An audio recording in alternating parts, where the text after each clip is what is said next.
నమస్తే, welcome to BRK Sanmargam with Padma.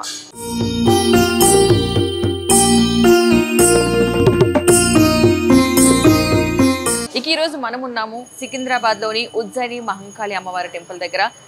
అందరికీ తెలిసిందే, ఆషాఢ మాసం వచ్చిందంటే బోనం ఉందంటే శ్రీ ఉజ్జయిని మహంకాళి అమ్మవారి టెంపుల్కే ఎక్కువ మంది భక్తులు వస్తూ ఉంటారు.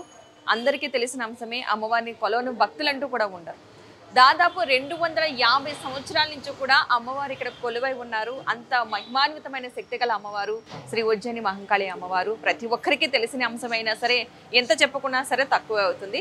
సో ఈరోజు ఈ ఉజ్జయిని మహంకాళి అమ్మవారి యొక్క విశిష్టత, అంతేకాకుండా ఈ దేవాలయం యొక్క విశిష్టత, ఇక్కడ మరొక అంశం కూడా ఉంది. ఒక చెట్టు, అమ్మవారు పుట్టక ముందు నుంచి కూడా ఇక్కడే ఒక చెట్టు కూడా ఉండడం జరిగింది. ఆ చెట్టు యొక్క విశిష్టత గురించి మనం తెలుసుకునే ప్రయత్నం చేద్దాం. ఈ అంశానికి సంబంధించి మనకి వివరాలు అందించడానికి మనతో పాటు ఉన్నారు మంత్రశాస్త్ర ఉపాసకులు బ్రహ్మశ్రీ శ్రీ వేణుమాధవ శర్మ గారు. వారిని అడిగి విషయాలన్నీ తెలుసుకుందాం. నమస్కారం గురుగారు. గురుగారు, ఉజ్జయిని మహంకాళి అమ్మవారు అంటేనే అందరికీ చాలా ఫేమస్, తెలిసింది. సికింద్రాబాద్ పేరు రాగానే వచ్చే పేరే శ్రీ ఉజ్జయిని మహంకాళి అమ్మవారి టెంపుల్. ఎస్పెషల్లీ ఆషాఢం వచ్చేసరికి బోనాలు వచ్చేసరికి అమ్మవారి పేరు గుర్తుంటుంది. ఈ ఉజ్జయిని మహంకాళి అమ్మవారి యొక్క విశిష్టత ఏంటి అసలు? సజ్జశ్చిన్న కృకాణమభయం హస్తైర్వరంగుఘ్రతి ఘోరాస్యాం శిరసాసృజా సురుచిరా మునియుక్తకేశావళి శృక్కయా శృక్రవాహం శ్మశానలేయాం శృత్యో శివాలంకృతి శ్యామాంగీం కృతమేకలాం శివకరై వేగీం గజే కాళికాం శ్రీ మహాకాళింగాయ నమః.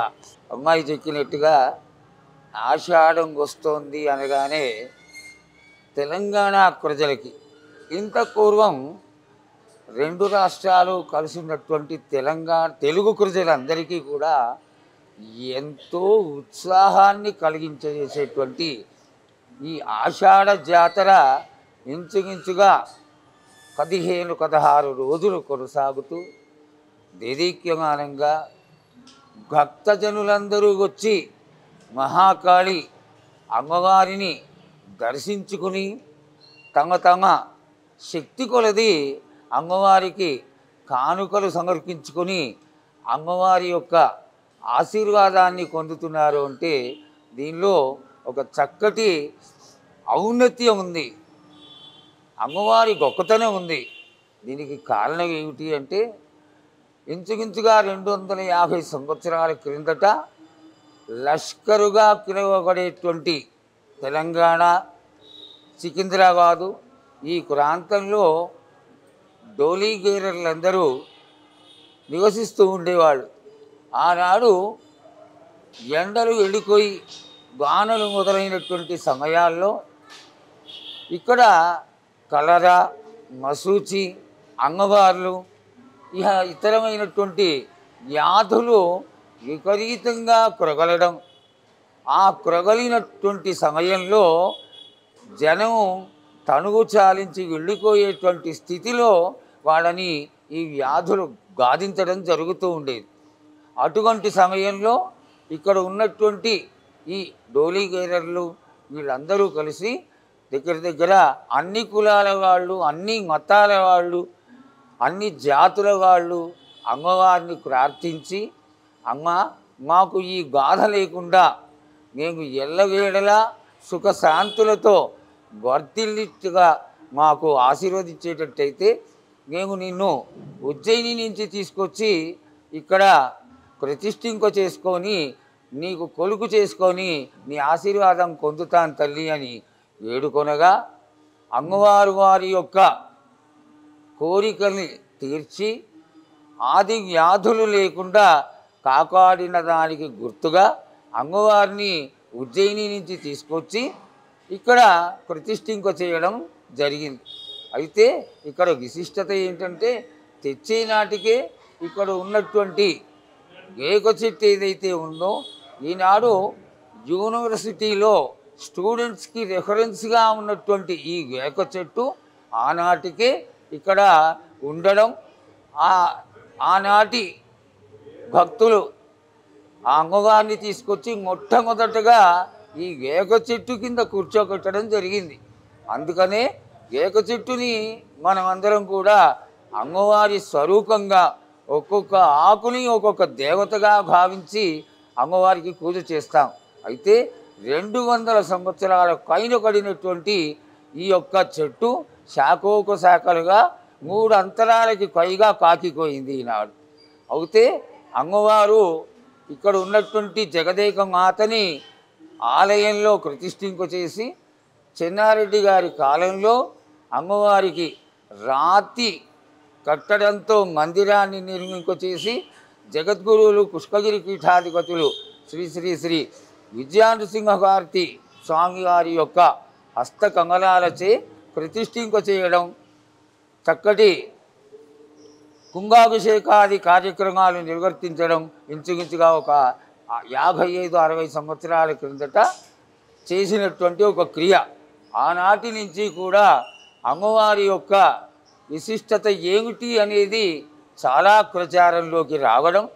విశేషం ఏమిటి అంటే ఆనాడు 250 సంవత్సరాల క్రిందట తీసుకొచ్చి ప్రతిష్ఠ చేసినటువంటి అమ్మవారిని ఏ విధంగా పూజించాలి, ఎందుకు పూజించాలి, ఎవరు పూజించాలి అనేటువంటి భక్తులందరి ఒక కోరిక మేరకు ఆషాఢ మాసం వస్తూనే వ్యాధులు రాకుండా అమ్మవారికి శాఖలు సమర్పించి అమ్మవారి దయతో వాటిని అరికట్టుకోవడం జరిగింది.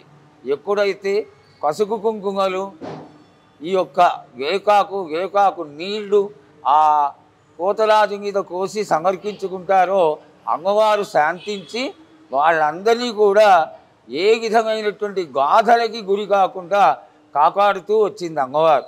అయితే ఆనాడు తీసుకొచ్చి ప్రతిష్ఠ చేసినటువంటి జగన్మాతకి ఆషాఢ మాసమే ప్రధానంగా పెట్టుకొని మొట్టమొదటి ఆదివారం ఈ లష్కర్ ప్రాంతంలో ఈ సికింద్రాబాదు గ్రామంలో ఆనాడు జాతర అనేది మొదలైంది. ఆ విధంగా మొదలైనటువంటి ఈ పండగ లష్కర్ గోనాలుగా ప్రసిద్ధి కాంచి చక్కగా ఆనాటి నుంచి ఈనాటి వరకు దినదిన కృవర్ధమానమై ఈనాడు లక్షల ప్రజల్లో అమ్మవారి దర్శనార్థమై వస్తున్నారు. విశిష్టత ఏమిటి అంటే మొట్టమొదటగా వచ్చేటువంటి ఆదివారం నాడు ఊరి కొలింగేరల నుంచి అమ్మవారిని ఘటస్వరూపంగా ఎదుర్కొని వస్తారు. ఈ ఎదుర్కొని రావడమే అమ్మవారు పుట్టింటికి వచ్చింది, పుట్టింట్లో 15 రోజులు ఉంటుంది అనేటువంటి ఒక చక్కటి అలవాటుగా పెట్టుకొని అమ్మవారు వచ్చిన దానికి గుర్తుగా అమ్మవారు ఈ యొక్క 15 రోజులు పండగ చేసుకుంటుంది. ఈ పండగే జాతర. జాతరలో అమ్మవారు ఇంటింటికి వెళ్ళి ప్రతి ఒక్క భక్తుణ్ణి, చాతగానటువంటి వాళ్ళని, వృద్ధులని, పసికిళ్ళలని, రోగార్తులని అందరినీ ఆశీర్వాదం చేయడానికి గ్రామం అంతా తిరిగి వస్తుంది.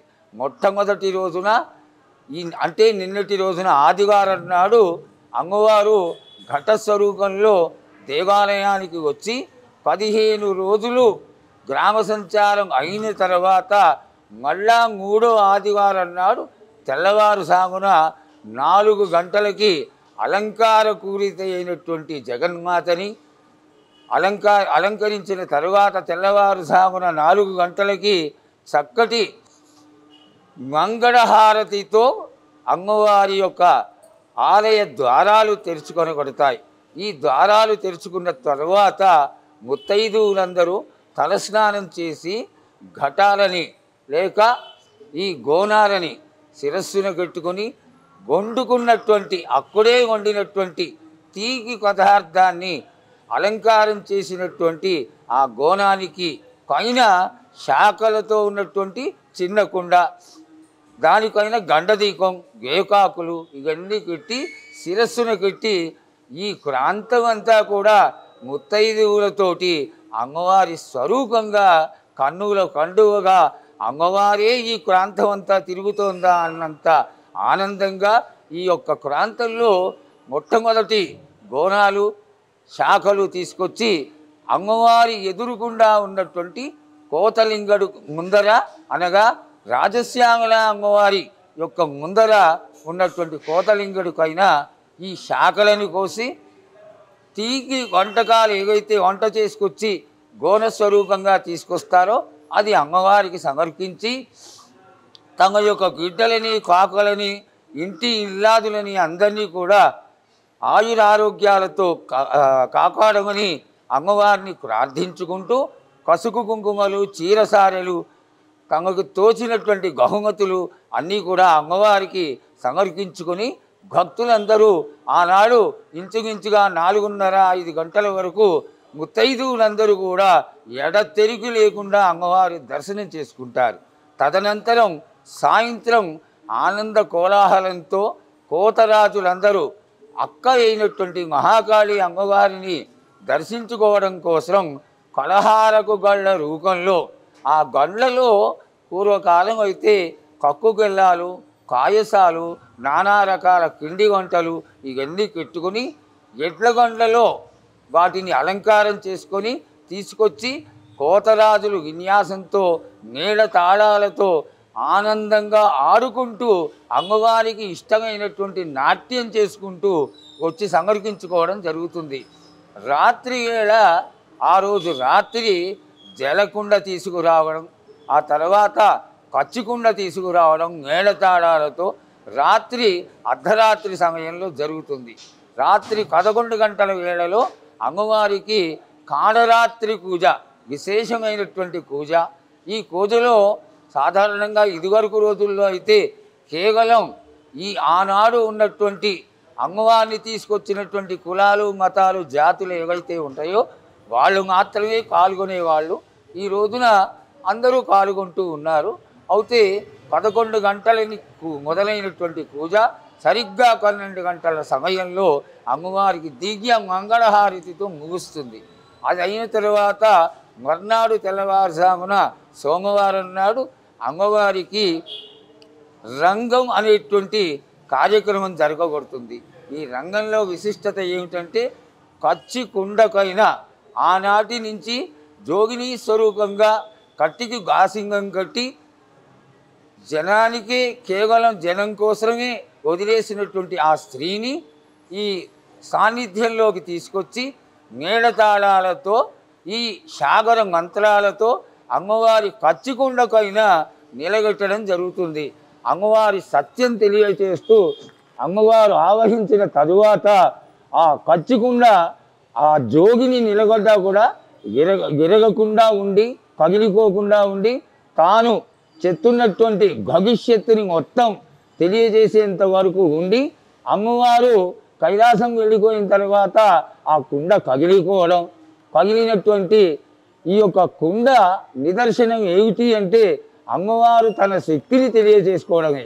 ఇక్కడ అమ్మవారు ఉన్నంతసేపు కూడా ఆ కచ్చికుండ సాధారణంగా అయితే మనం ముట్టుకుంటే పగిలిపోయే స్థితిలో ఉంటుంది.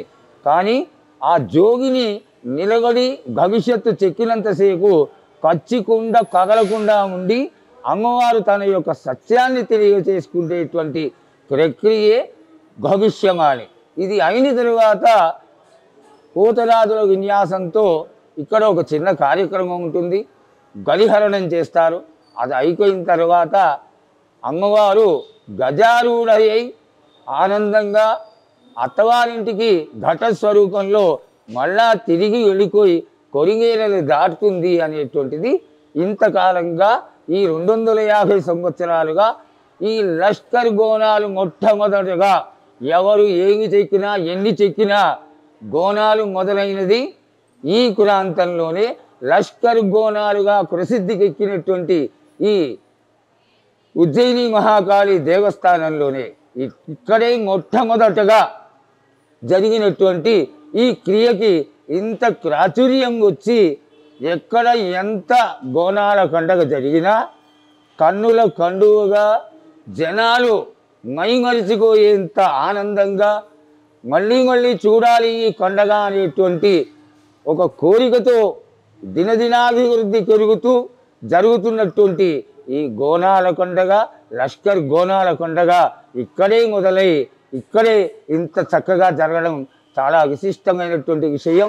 ఈ యొక్క గోనాల విశిష్టత అమ్మవారు ఆశీర్వాదం పొందడమే. ఆది వ్యాధుల నుండి అందరూ కాపాడడం కోసం అమ్మవారి యొక్క ఆశీర్వాదం కోసం చేసేటువంటి పండగనే ఈ లష్కర్ గోనాల పండగ.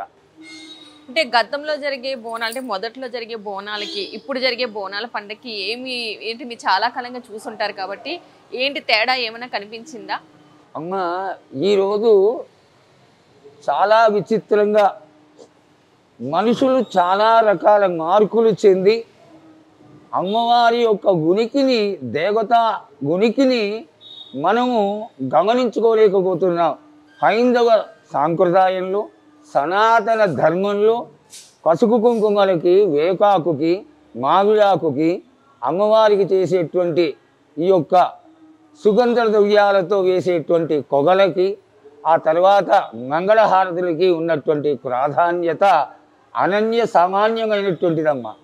ఇంత చక్కటి ఈ యొక్క జాతరలో తెల్లవారుజామున ఆలయం ముందరికి ఏమీ తెలియనటువంటి సాధారణమైనటువంటి మనిషి వచ్చాడంటే ఆ రోజు తెల్లవారుజామున స్త్రీ స్వరూపాన్ని, ఆడవాళ్ళ యొక్క మూర్తులని మనం చూస్తే చేతులెత్తి దండం పెట్టాలి అని ఇంత కళకళలాడుతూ తలస్నానాలు చేసి పట్టుకట్టలు కట్టుకొని చేతుల నిండా గాజులు వేసుకొని పెద్ద గొట్టు కట్టుకుని ముఖానికి పసుపు రాసుకొని వాళ్ళందరూ ఆ ఘటాలని, ఆ గోనాలని, తర్వాత ఈ శాఖలని, గండ దీపాలని, ఏకాకులతో అలంకారం చేసిన వాటిని శిరస్సు పైన పెట్టి ముత్తైదువులందరూ వచ్చి అమ్మవారికి సమర్పిస్తుంటే ఆ అమ్మవారి యొక్క స్వరూపం వీళ్ళల్లో కనబడుతూ ఉంటుంది.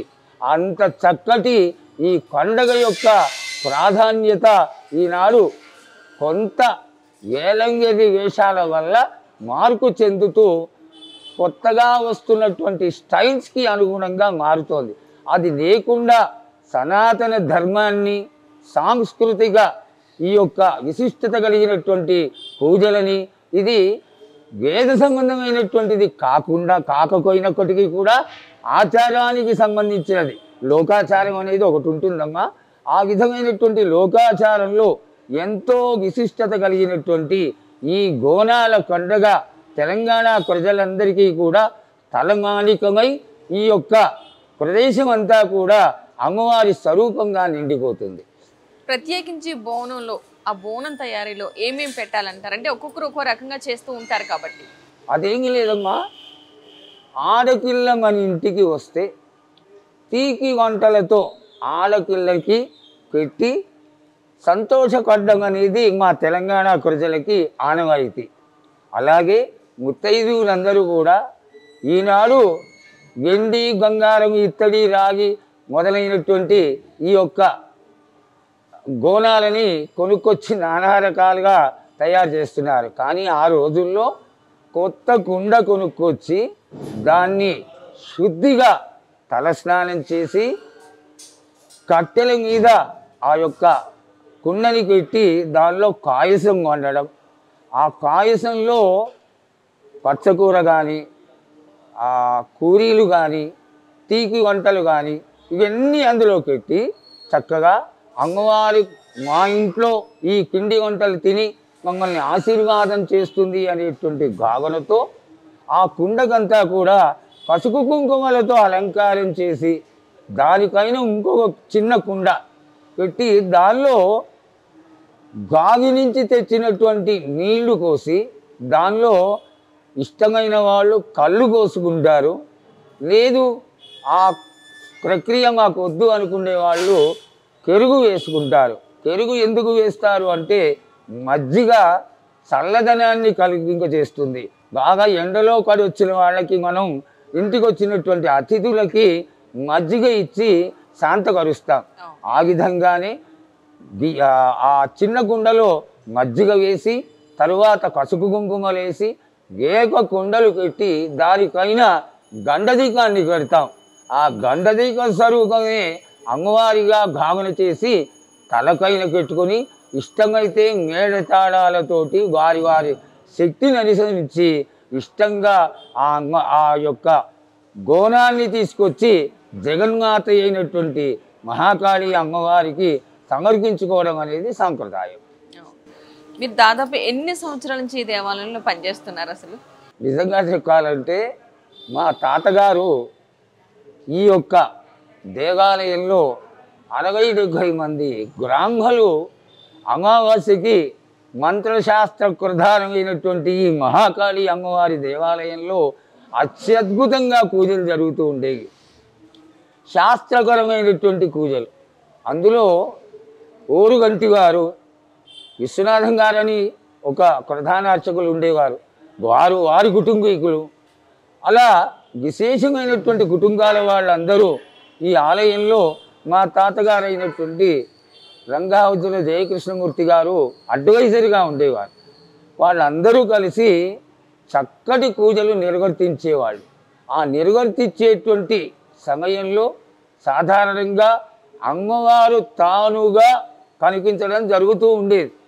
అంతటి శక్తి కలిగినటువంటి ఈ యొక్క మహాకాళి దేవస్థానంలో రాగరాగా ఆ పెద్దవాళ్ళందరూ వెళ్ళిపోవడం, వారి స్థానే 3వ తరమైనటువంటి మేమందరం మళ్ళీ ఆలయంలో చేరిన తరువాత అమ్మవారికి ఇక్కడ నేను శ్రీ విద్యా పండితుడిని, మంత్రశాస్త్రవేత్తని, మంత్రవాదిని, అలాగే ఎల్లంగట్ల రామకృష్ణ గారు అని ఉన్నారు.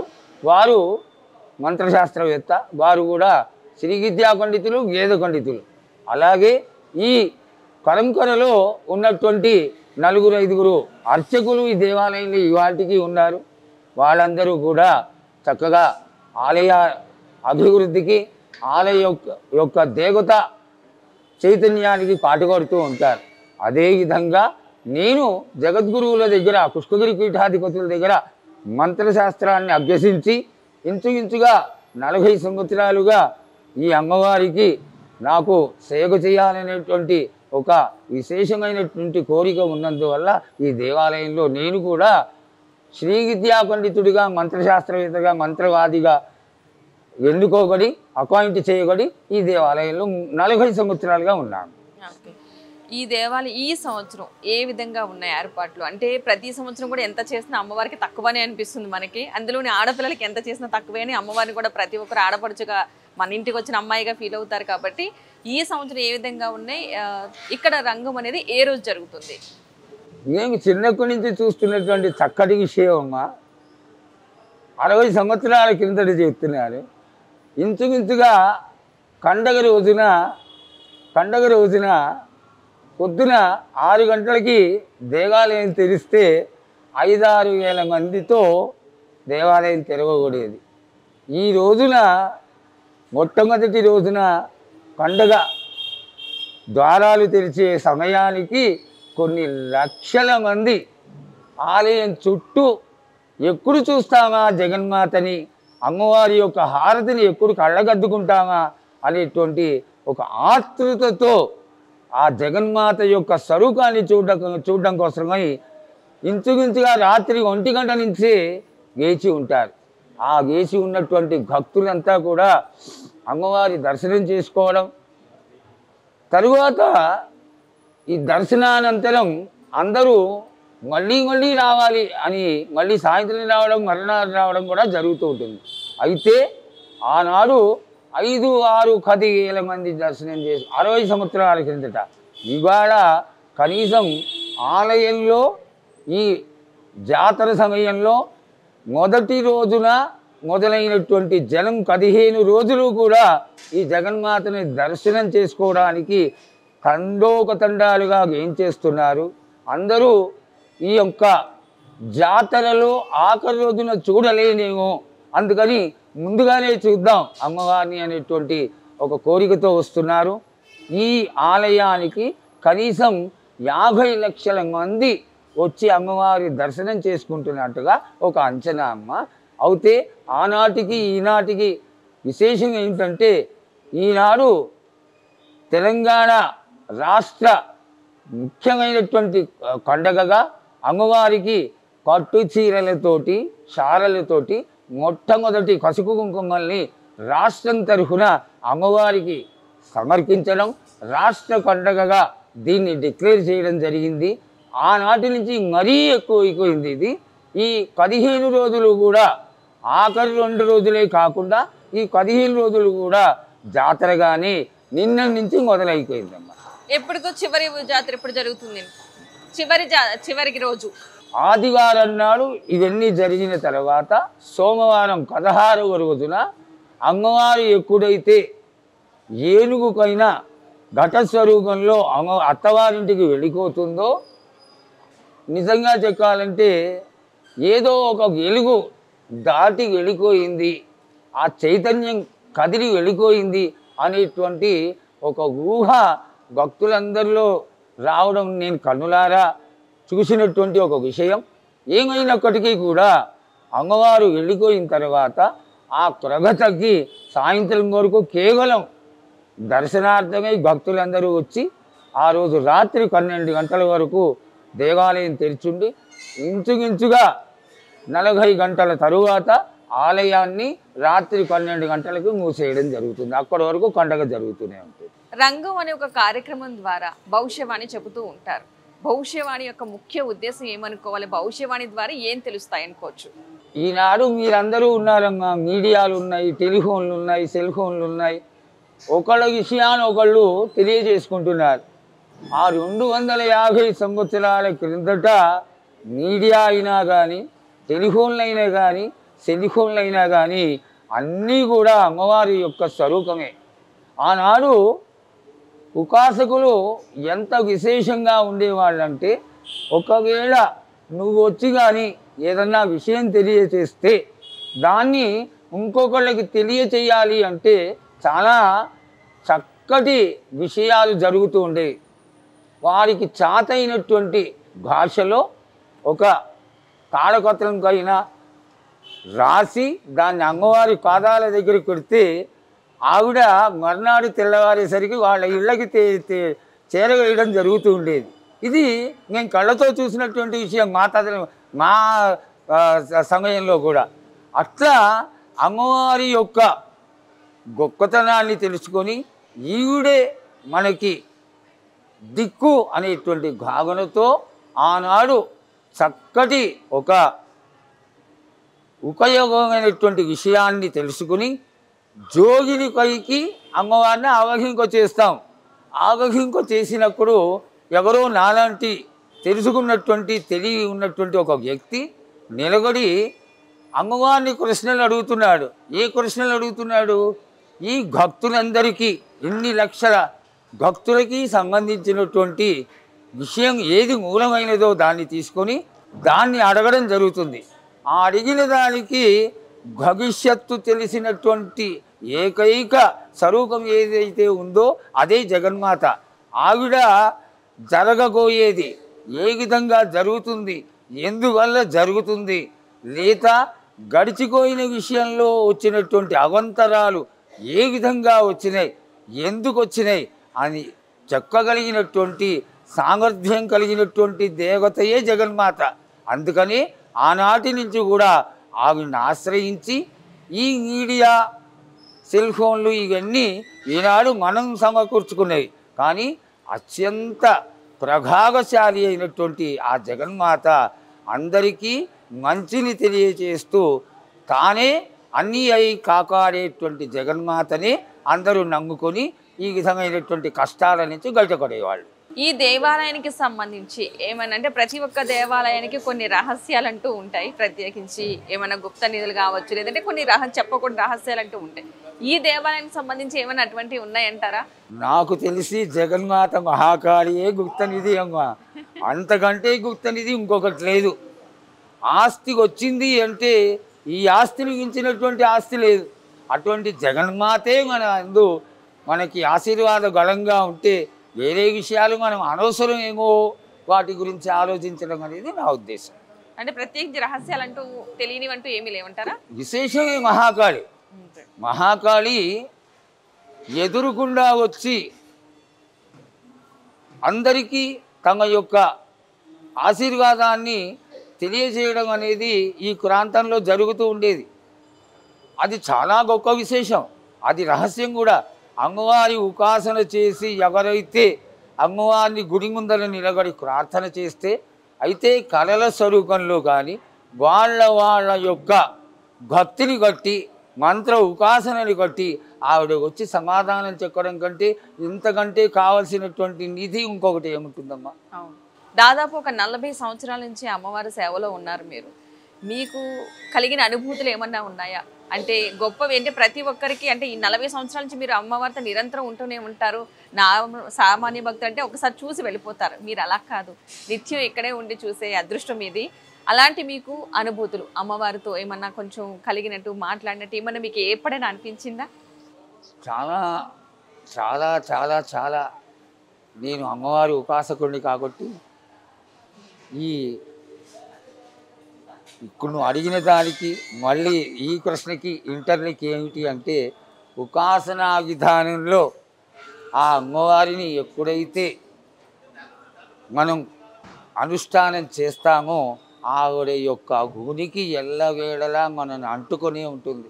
ఆ విధంగానే మానసికమైనటువంటి ఒక స్వరూపంగా అమ్మవారు ఇది చెయ్యి, ఇది చెయ్యవద్దు, ఇది చేస్తే నీకు అపవాదు కలుగుతుంది, లేకపోతే కష్టం కలుగుతుంది అని మానసికంగా మనకి తెలియచేస్తూనే ఉంటుంది. ఆ విధమైనటువంటి చక్కటి అనుభూతుల్ని ఇంచుమించుగా నిరంతరము నేను అనుభవిస్తూనే ఉంటాను. అలాగే అమ్మవారు స్వప్న దర్శని అయి ఏదన్నా రేపు జరిగేటువంటి విషయం ఉంటే వద్దు అని తెలియజేయడం చాలా మాటలు జరిగిందమ్మా. ఎవరైనా సరే భక్తులకి కొన్ని కష్టాలు ఉంటాయి, ఎవరికి చెప్పుకోవాలో తెలియదు, అమ్మవారికి చెప్పుకోవాలని అనుకుంటే వాళ్ళు ఎలాంటి నియమాలు పాటిస్తూ అమ్మవారిని కొలిస్తే వారికి ఉన్న కష్టాలు పోతాయంటారు? ఎవ్వరు పాటించిన అమ్మవారి యొక్క పూజలు శుచి అనేది చాలా ముఖ్యమైనటువంటి విషయం అమ్మ. ఇతరులకి లేనటువంటిది మనకు ఉన్నటువంటి గొప్పతనం ఏమిటంటే, తెల్లవారిన తర్వాత తలస్నానం చేసి ఉతికినటువంటి గట్టలు కట్టుకుని దేవతకి దీపాలు వెలిగించి మనస్సు పూర్తిగా అమ్మవారిని కానీ అయ్యవారిని కానీ దేవతా స్వరూపాన్ని కానీ ప్రార్థన చేసి వాళ్ళ శక్తిని బట్టి అమ్మవారి యొక్క పూజలు చేసి దేవతల యొక్క పూజలు చేసి వేడుకుంటే వాళ్ళందరికీ కూడా చక్కటి మార్గాన్ని నిర్దేశింపబడేటువంటి దేవతా స్వరూపం ఒక్క హైందవ సాంప్రదాయంలో మాత్రమే, హైందవులు అనుభవిస్తున్నటువంటి ఈ క్రియ మాత్రమే. ప్రత్యేకించి మనకి ఇక్కడ వృక్షం గురించి మీరు మొదట్లో చెప్పారు. దాదాపు అమ్మవారి ఇక్కడ ప్రతిష్ఠించడానికి ముందు నుంచి కూడా ఈ చెట్టు ఉంది, ఫస్ట్ అమ్మవారిని ఇక్కడే ప్రతిష్ఠించడం జరిగిందని చెప్పేసి, ఈ చెట్టుకి సంబంధించి ఏమైనా విశేషాలు ఉన్నాయంటారా? ప్రత్యేకించి లోకలో ఉన్నటువంటి మూర్తి స్వరూపంలో ఉన్న జగన్మాతకి ఏ విధమైనటువంటి ప్రాధాన్యత ఉందో అంతే స్వరూపంగా ఈ అమ్మవారిని కూడా జయక చెట్టుని కూడా పూజింప చేయడం జరుగుతుంది. అందుకని చెట్టు నిండా పసుపు రాసి గొట్లు కట్టి అమ్మవారి స్వరూపంగా ఓ కట్టు చీర కట్టి అమ్మవారికి కూలమదండ వేసి అదే స్వరూపంగా ఇక్కడ కూడా అమ్మవారికి పూజ చేయడం జరుగుతుంది. నిదర్శనము అంటే ఇక్కడ వెలిసినటువంటి జగన్మాత ఈ చెట్టు కింద తీసుకొచ్చి పెట్టారు కాబట్టి అమ్మవారి స్వరూపంగానే ఈయన్ని కూడా భావన చేస్తూ ఉంటారు. గురువుగారు, ఈ రోజు మీ అమూల్యమైన సమయాన్ని కేటాయించి మాకు తెలియని ఎన్నో విషయాలు అమ్మవారి గురించి తెలియజేసినందుకు ధన్యవాదాలండి. శుభం. అమ్మవారి యొక్క విశిష్టత తెలియజేయడంలో అంతకంటే ఆనందం ఇంకోటి ఉండేదమ్మా. అందులో బీఆర్కే మీడియా వాళ్ళు ఇంతటి చక్కటి విషయాన్ని ఇంత సమయం కేటాయించి అమ్మవారి యొక్క ప్రాధాన్యతని అందరికీ తెలియజేయాలనుకునే మంచి ఆకాంక్షతో ఇంత చక్కటి కార్యక్రమాన్ని మీరు నిర్వర్తించారు కాబట్టి ఆ జగన్మాత యొక్క పరిపూర్ణమైనటువంటి ఆశీర్వాదం అనుగ్రహం మీ మీద ఎల్లవేళలా ఉండాలని ఉంటుందని ఆశిస్తూ హర నమః పార్వతీపతే హర హర మహాదేవ. చూసారు కదండి, సికింద్రాబాద్లోని శ్రీ ఉజ్జయిని మహంకాళి అమ్మవారి దేవస్థానం యొక్క విశిష్టత, అదేవిధంగా దేవాలయానికి వచ్చే భక్తులు ఎలాంటి నియమాలు పాటించాలి, ఇక్కడికి వస్తే ఎలాంటి సమస్య అయినా సరే తీరిపోతుందంటూ కూడా చెప్తూ ఉన్నారు. మన నమ్మకమే మనకి శ్రీరామ రక్ష అంటూ అమ్మవారు ప్రతి ఒక్కరిని కూడా తమ బిడ్డల్లా ఎప్పుడు చూసుకుంటూ ఉంటుంది. ఎలాంటి సమస్య వచ్చినా సరే తీరుస్తుందని ఒక గొప్ప నమ్మకం భక్తుల్లో ఎక్కువగా ఉందని చెప్పేసి గురుగారు చెప్పడం జరిగింది. ఇది ఈనాటి కార్యక్రమం. నమస్తే.